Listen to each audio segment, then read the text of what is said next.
What's good, everybody? Welcome into Inside the Green Room with Danny Green. I'm Harrison Sanford. You already know the vibes. If you are listening to us on any of your podcast apps, particularly the Audacy app, make sure you subscribe, rate, and review. And also, to be noted, if you're listening to us, you can also watch us on YouTube. And if you're watching us on YouTube, you'd see that I'm not alone today. Yeah, introduce us to your new friend, man. I got Bear with me. Bear is a Bear, a 2-month-old cockapoo. Absolute handful. It's not mine. It's my sister from another mister's. Danny, I know you got 2 dogs. I'm way better as a dog uncle than as a dog father. That's for sure. Oh, we know. Last time you watched my dogs, it didn't go so well. Hopefully this time around I think you're aged a little bit better, so you know a little bit better what you're doing. Obviously, 2 is a lot harder to handle than 1. But, yeah, man, dogs are great, man. They're some of the greatest animals in the world. Easy to care for once they're potty trained. It takes about 5 or 6 months. Once the rough patch is over and they're potty trained and they know what to do around the house, it's easy, man. It's great.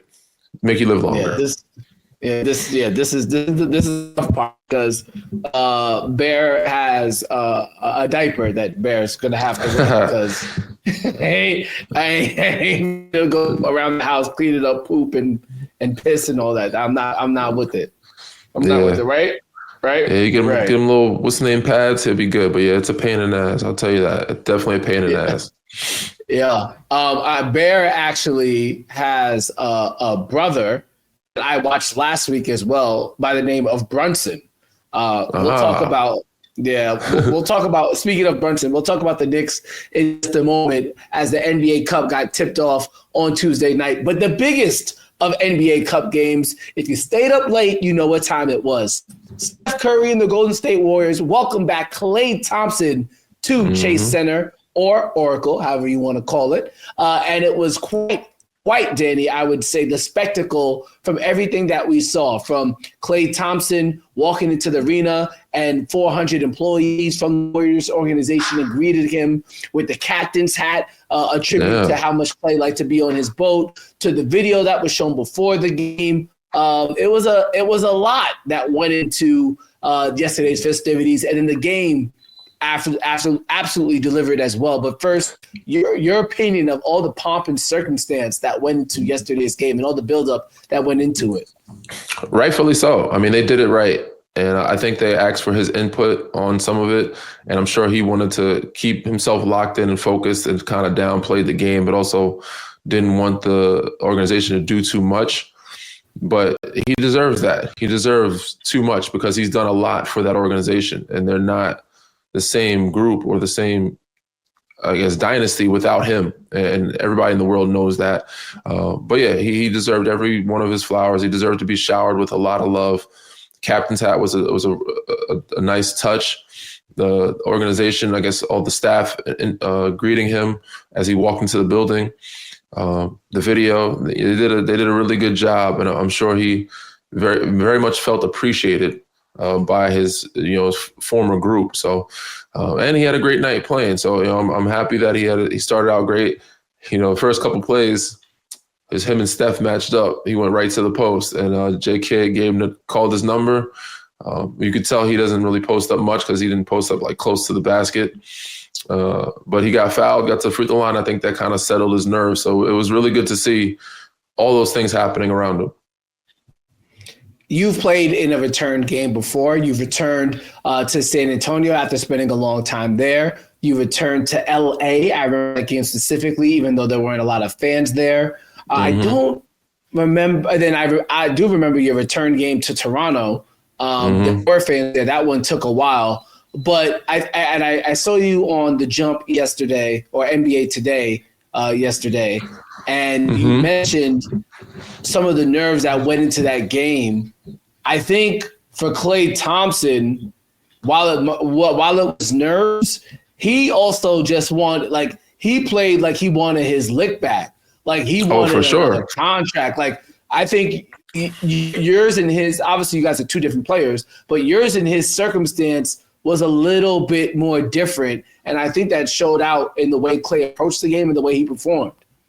100%. When I left San Antonio, it wasn't like a bad breakup or bad blood. I think when he left Golden State, I think he felt a little disrespected. And he's going out there to prove like y'all made a mistake. Y'all should have given me the contract I asked for or the years.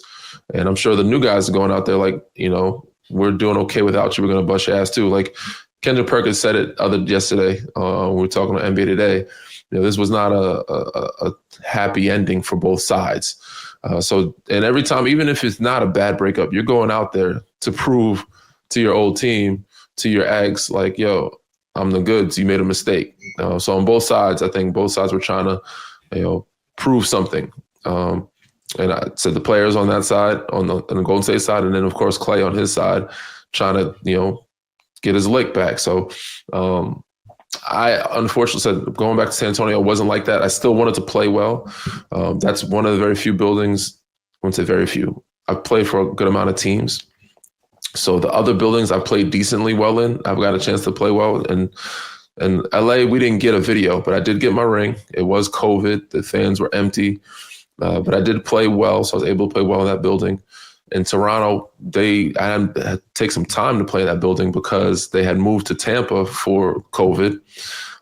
So I got a nice little ovation, and they did a good job. Did a video and everything. Got the ring finally. It took like 2.5 years. I think I played pretty decently well in that building as well a couple times.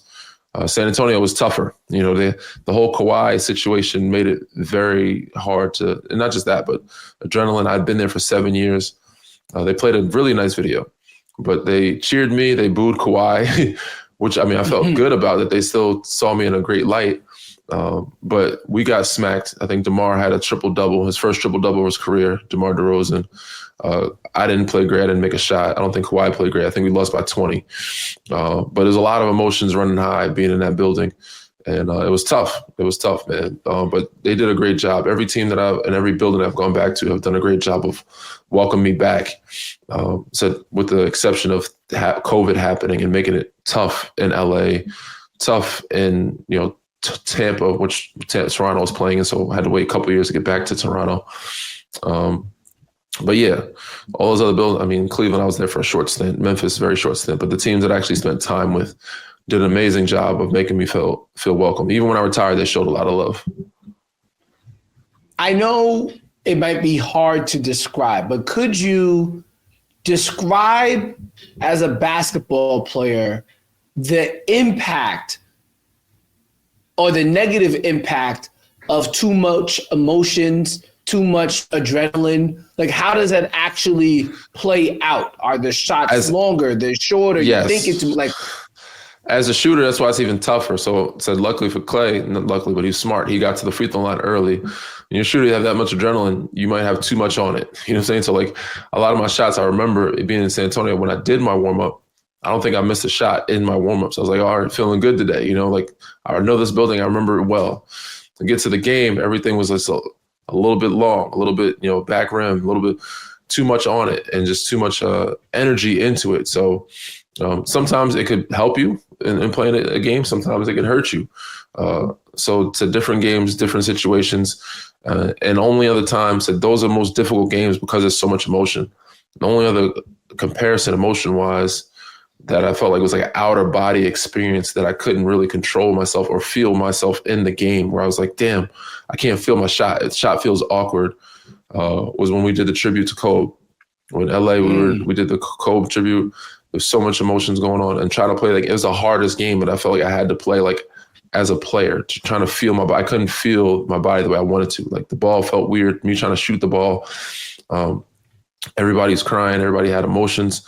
It was just tough. And I feel like it's very similar in the sense of that, but just not in a sad way. So this is more a happy way, but also it's still like, emotional way. It's still an emotional way. You're trying to get your lick back. You're trying to stay locked in, trying to stay focused. You want to play well so badly that it can backfire. And luckily for him, I said, if he had shown some moments last night where a couple shots looked like, he looked like he rushed it, or he was just, thinking about it too. But he started off well. He had a good spurt where he had like 3 or 4 in a row, and it was a great return, I believe.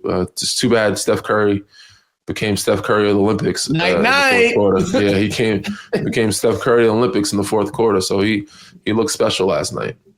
Yes.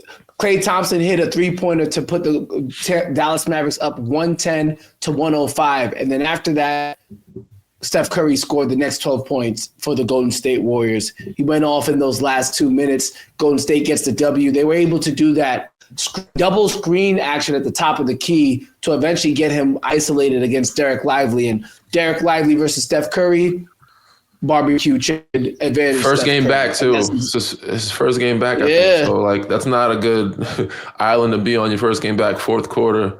You 40 seconds to go, but at this point in the league, man, like as players, if we're smart enough, obviously he's younger, but we got to know the scout report, man. We can't just let certain guys tee you up and dance. Like make him do something that not there's much he's not good at. But make him do something that he's not as strong at. Like, send him to basket. Send him to help. Like, do not let him get a three-pointer off. You know that's his comfort zone. So, obviously they could have did a trap. They could have did something. Golden State's so deep and they play so well, they'll find an open man. And Steph will too. But if you're Derek Lively, I think there's a learning lesson of, and I learned this early in my career too, like, clock's winding down. You know what's happening. He's dancing. You got to climb into him and make him do something different and not shoot a three. Yeah, and I think sometimes I saw that. It's so weird because you saw it happening in real time. Like, Steph will get up for three here. Ain't nothing he can do about it. Don't let him shoot. Every time I revert back to, there was this time where I got cooked. It was for the game. It was a game-winning three ball in Utah. Mo Williams. I'm guarding Mo Williams at the top of the key, and I'm guarding him like a regular possession, which you cannot do that. And anytime, even if it's not the fourth quarter, whenever it is you see a shot clock winding down and he's a three-point shooter, you got to climb up into the guy and make him do something different. My mistake was I thought I could time it and still contest it and damn near block it, even if he got the shot off because I knew he was going to shoot it. I did time it and contest it. It didn't matter. It was bottom of the net for the game, pop in the film room, pop in the locker room, cussing me out. And then ever since that moment, it was like, all right, anytime I see the shot clock winding down on a guy that's a shooter, we're going to climb into him and make him do something different. We know he's trying to get a dance three-point shot. Like, there's not much he can do with 5 seconds on the shot clock, 5 seconds on the game clock, besides try to get off a jumper, a step back. If he goes to the basket, it's a little more rushed, a little more forced, and I have help behind me where ultimately it's not fully my fault if he scores at the rim. Yeah, no, it was a fascinating game, that is for sure. And as I look at the entirety of that group, Danny, so that's the West Group C. So that also entails not just the Dallas Mavericks and the Golden State Warriors, but also the Memphis Grizzlies. West Group C. And I found it interesting, Danny, because everybody labels this as the group of death, and that makes a lot of sense. Let me pull up the West Group C one more time. Just so I want to be Minnesota, Denver, Golden State. No, so it's not Minnesota. So West Group C is Nuggets, Mavericks, Pelicans, Grizzlies, Warriors. I mean, you got major star power in that group. I found it interesting. And this is like, it's almost like the NBA knows what they're doing with this in-season tournament. Because if I look at West Group C, I look at West Group B, it's the Pelicans, Mavericks, Nuggets, Warriors, and Grizzlies. That's West Group C. That's now, that's a hell of a group. Of marquee names in that group. And I think I know what Adam Silver's up to. I'm not saying this. I have no evidence of this, but I think I know what they're up to. No, this is not the group I'm looking for. Sorry, West Group A. That's what I'm looking at. So if you look at West Group A, though, Danny, West Group A has the Minnesota Timberwolves. Also in that group, the Clippers, a team that's not positioned to do well this year because of their injuries. The Kings, who are a good team, but not on the caliber of the Minnesota Timberwolves. The Sacramento Kings, not necessarily on that the Houston Rockets, not on that caliber either. And the Portland Trailblazers, a.k.a. the NBA said, Anthony Edwards, you're one of our superstars. We want to highlight you early in the season with this Emirates NBA Cup. Go ahead. We're going to give you the layup of the division. We want you to win so bad and put you on the spotlight so much that we put Steph Curry, Luka Doncic, and Nikola Jokic and Ja Morant all in the same group so that you can ease yourself into the end season tournament, quarterfinal, semifinal, and hopefully the championship. And they lost last night Yes, they to did. the Portland Trailblazers. Yeah, that's why It was a layup. They smoked it. But that's what happens in NCAA tournament, bro. Like this cup game, even though it's a little bit, it's very different, but it's very much like the NCAA tournament to me. Because if you have a bad Tuesday or Thursday night, it puts you in a bad bracket. And then actually, it's just hard to win or get to the finals after you lose a game in this cup game, in this cup series. So just like at Boston, you got Boston who lost a tough one. Miami, like there's teams out there that should not be losing their first game, especially to the team that they played against. But it just happens. You have a bad Tuesday night. Those floors are a little different. Some guys are adjusting to the brightness of the floor. Who knows what's going on? Some guys coming off injuries. But Minnesota had a layup, and they smoked it ultimately. Smoked it ultimately again. Anthony Edwards was big. I looked at the bracket and I'm like, yo, why is the West Group C so difficult? And why does the West Group B have the LeBron and Kevin Durant in it? I'm like, oh, look at A. This is the layup for Anthony Edwards, next star. And they smoked it. They smoked. Yes, they did. They did smoke it. They still have a chance, obviously. You can end up as a wild card. They can still technically win the group, but they didn't take advantage of the opportunity that was given to them by the Emirates NBA Cup gods. Let's keep it going with the more Emirates Cup NBA in-season tournament, whatever you want to call it, discussion. And this time we'll start it with the quote of the week, courtesy of one Shaquille O'Neal on Inside the NBA. We're so happy that it's back. Shaquille O'Neal said Tuesday night, Joel Embiid will never win a championship until he gets his mind and his attitude right. This is what he said during halftime of the Knicks and Sixers game. Eventually, the Knicks ended up winning 111-99. Embiid was on the minutes limit. Paul George on the minutes limit. No Tyrese Maxey. We could talk about the Sixers as a whole and just in general. But the smoke that Shaquille O'Neal has for Joel Embiid is always burning. And this is just another piece of evidence for it. And then, frankly, I understand where Shaq is coming from, but I also understand Joel Embiid's side of things as well. For sure. I mean, Shaq has smoke with every big man. That's pretty good. You know what I'm saying? Like, I don't think there's a big man outside of Nikola Jokic. Okay, he's had smoke with Rudy Gobert, Dwight. He's had smoke with. You name it, man. He's had smoke with a lot of guys, man. For no JaVale McGee, like random bigs, like throughout the what's the name? So it's AD. He calls out AD here and there. Jokic is the only one that he, I guess admires or again, I'm looking for the word. You gotta be a real hater. He approves of. Yeah, you gotta be a real hater to find a way to hate on Jokic. So you gotta be damn near perfect. You gotta be MVP of the average triple doubles to get Shaq's respect. Is crazy. You know what I'm saying? Like, obviously, Jokic is very good, but come on now, the bar is very high with that man. So I don't disagree, and I don't think it's more of his attitude. I think he needs to get his body right first. I think that does start with the mind, but I think this stems from his comments in the media the other day. Obviously I like Joel. I think he's a great player. But some of against a lot of the old heads, the fact that he said he wasn't playing back-to-backs, he said it in media day, like out loud publicly. A lot of those guys do not like that at all. They don't take that too kindly. So the fact that these guys are picking and choosing when they want to play, and then also he called out the city for not treating him well. And these are things these old school guys never did or never said or felt like, during our times, we did this, we did that. So when you see that, they think this is soft. If you're allowing the media to get to your head or you're allowing this to happen, you're not as tough as you should be. And if you're not tough enough mentally to handle that, you're not tough enough to win a championship. I don't necessarily agree with that, but I see both sides. I see both angles. But ultimately, it comes down to Joel getting his body right. And obviously, that comes to starting with his mind, his mental.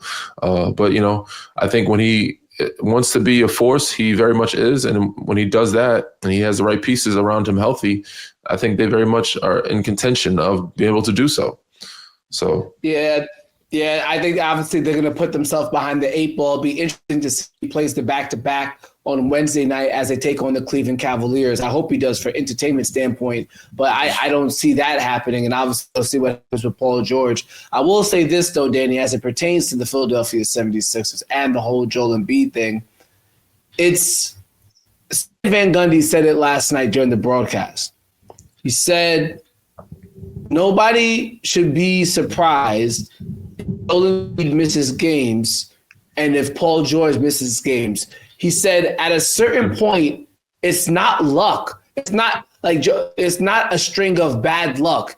It's just actually who you are as a player. You're just an injury-prone player. Whether that's just, whether you could say he's basically saying you can't say that's bad luck. That's just who you are. So even as it pertains to Paul George, Sixers fans have to understand that, like, if he gets injured, that's not bad luck. That's just who he is. He has a history of injuries. And I thought it was a fascinating way to look at things, because I think us as fans always say, well, if our team was healthy, and this happens with every fan base. But at a certain point, as a fan, you have to be like, we invented a guy who's never healthy.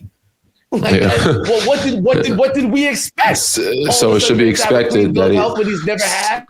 Yeah, it's interesting to look at it from that angle, Danny. And you should pretty much build your team around that. That's why they got Drum. They got Dre in there, Andre Drummond.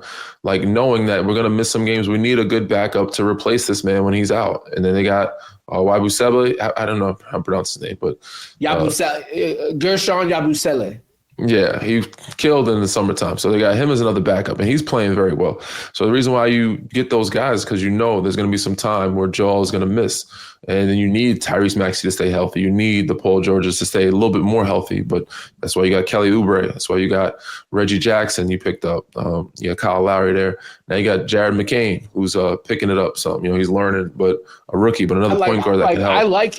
I like him. I don't like the TikToks, but I like his game. He's solid, man. He's coming into his own. The last couple games, he's starting to get more comfortable, starting to find his rhythm. So we'll see where it goes from there. But he's doing well, man, as a rookie, stepping in from playing no minutes at all to playing major minutes. So yeah, ultimately you got to build your team around of your personnel, and knowing your personnel. Part of that is knowing who's healthy and who's not going to be healthy the whole season. And Philly, I think they did a decent job of doing that. But those other guys got to step up and continue. And that's why I had the argument last night. Some people didn't believe in Cleveland, that I think Cleveland could, obviously fight Boston for top seed. But I think it's easy to predict this, even though it's early in the season. I think it's easy to predict them at least top 2 seed because they're normally healthier than the other teams I'm looking at, than the Bucks, than the Philadelphia 76ers, than the Knicks. Now, they may have injuries here and there, but I think they're more healthy than even in Boston. Porzingis is always hurt. He always has something that happens. You got to predict for that to happen. So there's a bunch of situations around them in the East, which makes it pretty, I wouldn't say easy, but it's a lot easier than the West, but it makes them pretty easy for them to sustain and keep afloat and stay in the top 2 seed, I think. Well, that's the thing also have to consider as well, too, Danny. When it comes down to this, the topic of injuries in general, there are certain players that have such a high usage that it actually does impact them. Like, for example, I think if the Cavs were to lose Jared Allen, they wouldn't lose off too much because Jared Allen doesn't. That's my argument too. Yeah. You know what I'm saying? Like, it doesn't. And if they lost Darius Garland, well, you still have Donovan Mitchell able to. You have a backup for every one of those guys. So even if they did get hurt, and right now they're doing this without Max Strus. So my argument was, if one injury, I said they'd have to have 2-3 injuries to fall off the earth. You know what I'm saying? Like, because they have people to replace the guys that are the top guys. They said one superstar gets hurt. No, they have like 4 superstars that are pretty good. So they'd have to lose 2 of them for them to be like, damn.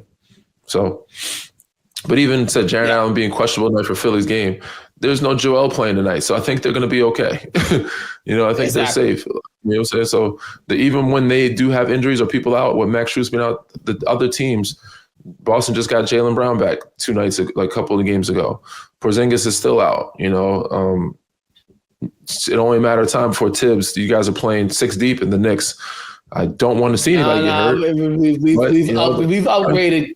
Cam Payne came back.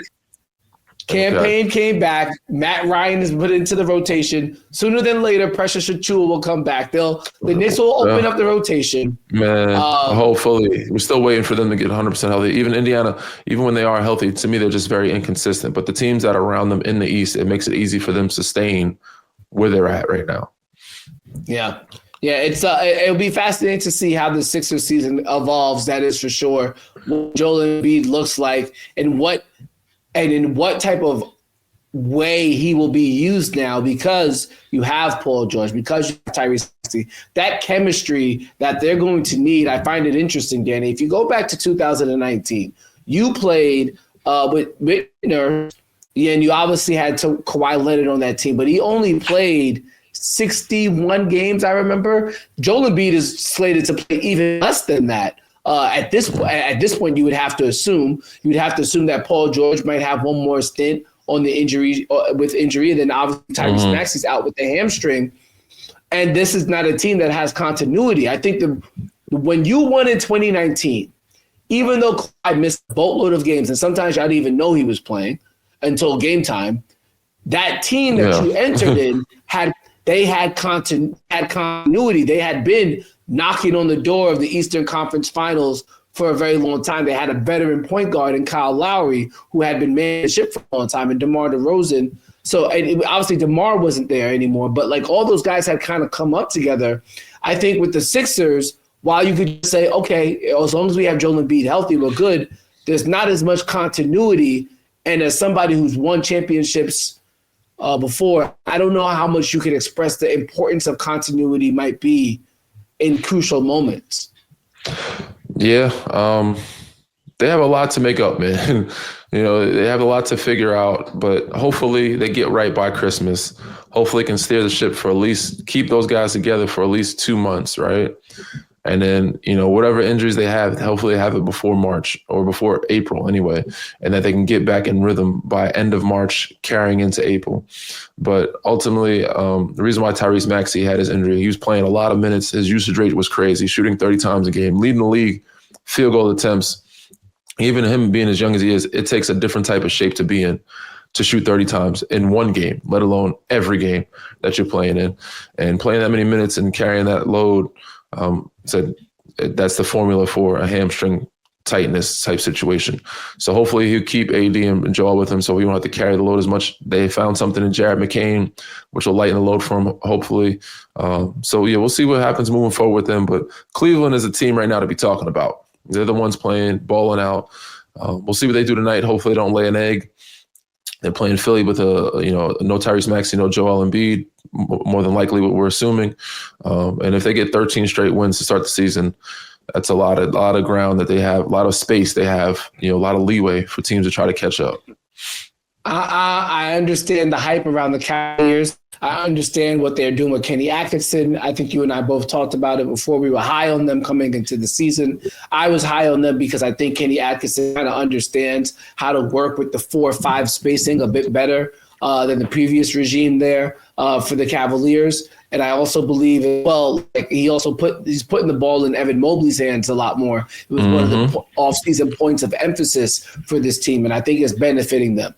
But even still, I'm going to be curious to see how they guard and how they score in the playoffs, particularly how they score in the playoffs with two non-shooting bigs. It might look great now during the regular season. Let's keep it real. They look good in the regular season the past 2 years as well. Yes. It's just a matter That's the concern. Yeah.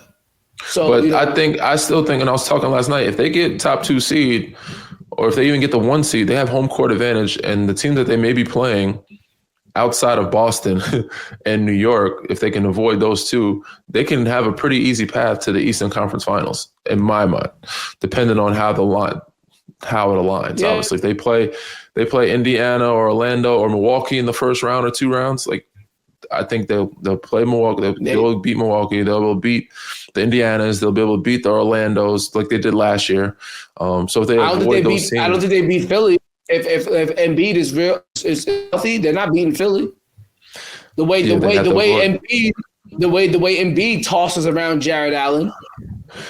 Yeah, I still I still think they do. I mean, I don't think he'll be 100%. I don't. You just never know with Philly, with PG and Joel, what their health situation is.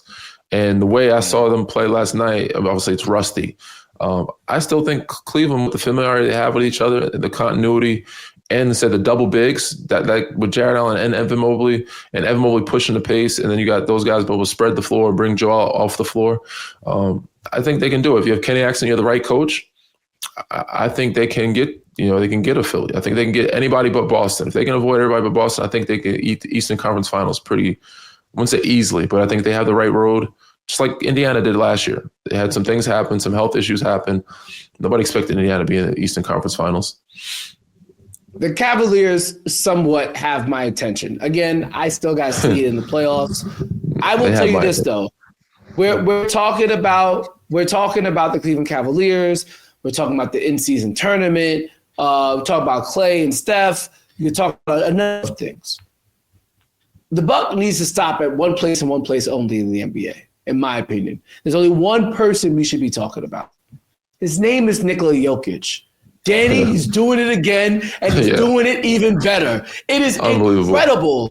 Oh, bro, this guy honestly, he's top. If he keeps this going on, it should be there's undebatable that it's top 10, and you really have to start thinking about. We're in the pantheon of big men. Like, how do you make a case for anybody but him? It's crazy. What? He can do everything. His team gets worse, he gets better, and they still win games. He's finding ways to win games with 30-point triple doubles, 30 and 20, the 30 and 20s and 30 and 18 and 37 and 16 and 12 and 14. This is video game stats. He's averaging 29 points, 29.7 points per game, 13.7 rebounds, 11.7 assists, 1.7 steals, and 1 block a game. I mean, the last year there was this notion of, we can't give it the MVP to him 3 times. That puts him in 2 illustrious category. He's just there's going to be voter fatigue. I thought there'd be voter fatigue last year, and I thought definitely this year, there's definitely going to be voter fatigue. I ain't tired of watching Nikola Jokic. I'll tell you that right now. I don't think I can get tired of watching him. And I don't think I can get tired of campaigning for him. The dude is an absolute monster. Bro, said if he continues this, when it comes down to he might be the best big to ever play the game.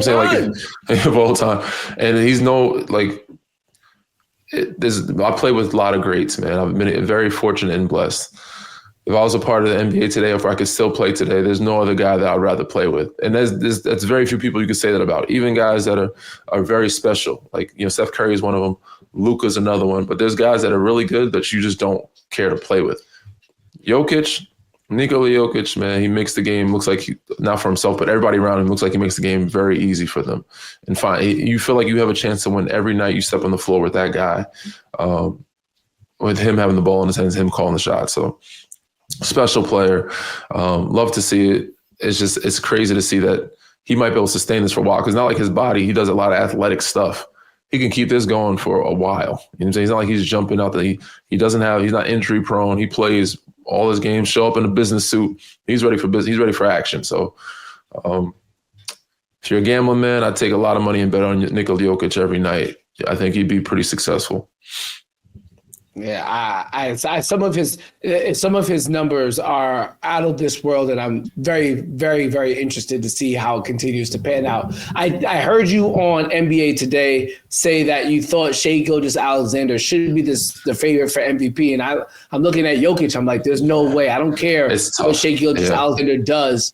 If Jokic is doing this, I don't care if OKC's the 1 seed. But I will say this: there is a new caveat now, because Chet Holmgren is going to be out for 2 months. So that is going to increase Shai Gilgeous-Alexander's usage. And obviously with them playing a lineup where the tallest player is 6'6", Shai Gilgeous-Alexander, then I think that will help boost SGA's MVP case. But as it presently stands, Joker guy. Nah, the Joker's out here kicking ass and taking names. Ain't playing no games. Ain't playing no games, bro. But Yeah, this is dope. So SGA, I thought should have got it, or at least got more votes last year, which was crazy. And I thought he should have got it last year. But this year, the way Jokic is going, it's undeniable. You just can't even. There's nobody else in the conversation if he stays like this.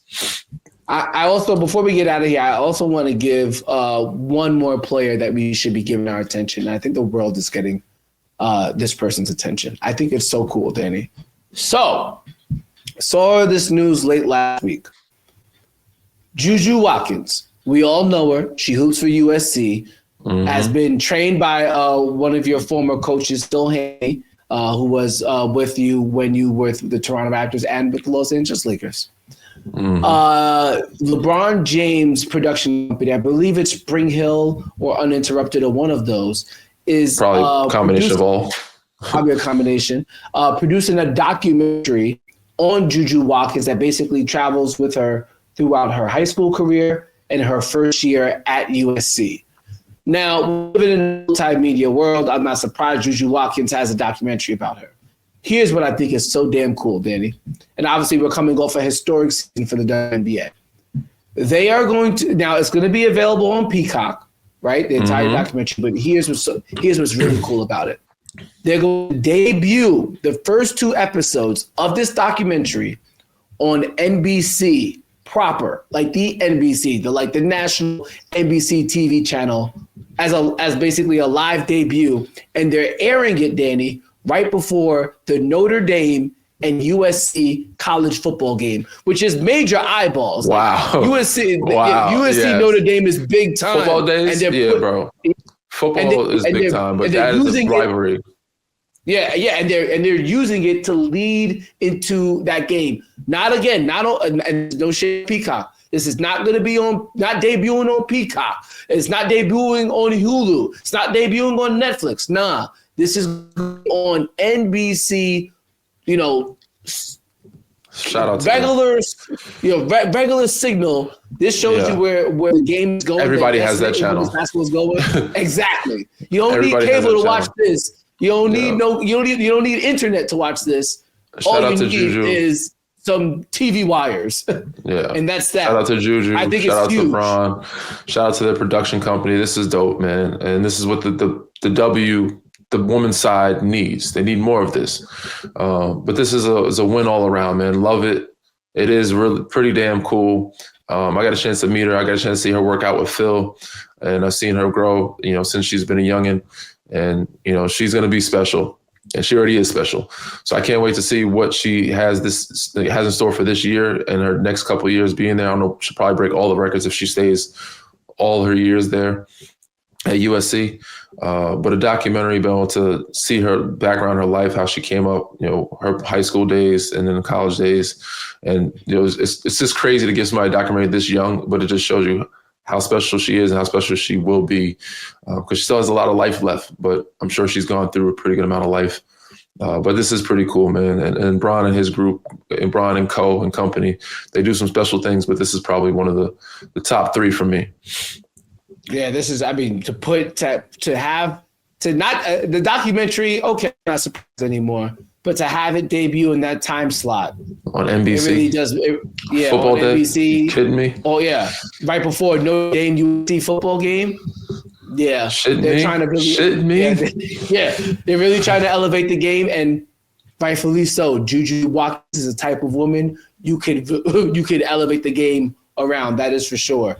With that being said, though, Danny, I think that's pretty much it. There's much more we can cover. I will say this, though. I am happy that we're getting to this portion of the NBA season, because with the games that I saw on Tuesday night made me believe in the NBA regular season again. There was some intensity. There was some hard play. Like at first, it's just a lot of it's just narrative. Still preseason. Early on, it's still preseason. It's still BS. But this one's actually, the season's actually starting to kick in now, finally. And there's some intensity, some care factor of people, wanting to get to Vegas and winning that cup and getting those incentives that they've given them. I'm still looking forward to the Christmas Day games or in December, because I think teams will have more of an identity. Then I can make a real prediction of where teams are going to be at. But yeah, this is the real start of the season right here, and I'm loving it. And Adam Silver did an amazing job. He's been in the kitchen cooking up some good shit, man, with this in-season tournament. I will say this. And I am praying to the basketball gods, and I am knocking on wood. Hopefully we don't see any more of these. Turn the injury settings off. Chet Holmgren, Scotty Barnes, Jimmy Butler, Ja Morant, Zion Williamson, DeJounte Murray, Herb Jones, Chet Jose Holmgren, Alvarado. Kevin Durant, Jose Alvarado. The whole Pelicans team is out. I'm like, damn. Paulo Banchero. Banchero, man. Yeah. I could go through there's probably so many more names I could go through. We turn the injury settings off, y'all. You've seen enough. We're done and over with it. Jeez. Yeah. We want healthy, good basketball back, and especially those top names, all those people you named, back on the floor, man. We love to watch those guys play. So it's getting out of until then, man, we got games Thursday, another more cup games. But y'all know what to do. Read, rate, subscribe, review. Games Friday. Okay. Yeah. But until then, so we'll see y'all next week. Read, rate, subscribe, review. Enjoy the cup games,